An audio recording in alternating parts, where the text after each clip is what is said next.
बरं का, ओळखलत का मला? होय, मी सावित्रीबाई ज्योतिराव फुले बोलतोय. 3 जानेवारी 1831 ला सातारा जिल्ह्यातील नायगाव येथील खंडोजी नेवसे पाटील यांची मी लेक. वयाच्या 9व्या वर्षी माझं ज्योतिरावांशी लग्न झालं.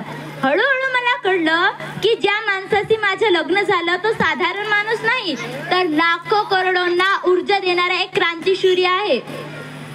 शनिवार दिनांक 1 जानेवारी 1848 ला पुणे जिल्ह्यातील बेडेवाड्यात सुरू केलेली ही पहिली शाळा, भारतीय माणसाने भारतीय माणसासाठी सुरू केलेली ही पहिली शाळा होती आणि मी पहिली शिक्षिका व मुख्याध्यापिका सुद्धा. शिक्षण हे वाघिणीचे दूध आहे आणि हे दूध मी माझ्या लेकरांना पाजणार होते. कार्य कठीण होते.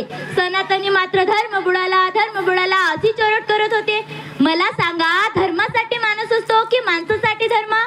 सामान्य माणूस शिकल्याने कसा काय बुडतो यांचा धर्म? आमचं जगणं आणि मरणं आमच्या लेकरांच्या उन्नतीसाठीच होतं. याची ज्योती हानी होती, अपमान होता, पण उद्याचा सूर्य घडवण्यासाठीच आम्हा दोघांचा संसार होता. आम्ही त्याचसाठीच बांधले गेलेलो होतो. सेठजींनी मला सांगितले होते, सावित्री, आपल्याला खूप लोकांच्या डोळ्यांतील अश्रू पुसायचे आहे. आपल्याला त्यांच्या डोळ्यात नवीन स्वप्नांची फुलबाग फुलवायची आहे. शिक्षणाने अज्ञान दूर होतो. माणसामध्ये प्रचंड ऊर्जा निर्माण होते. तो विचार करतो, तो धडपडतो, स्वतःला घडवण्यासाठी सतत प्रयत्न करत असतो. आणि सावित्री, आपल्याला त्याचसाठी शिक्षण देणे गरजेचे आहे. अशीच धडपडणारी, स्वतःला घडवणारी माणसे मला हवीत.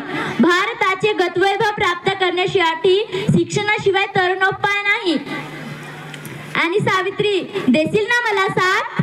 हो, नक्कीच. धन्यवाद.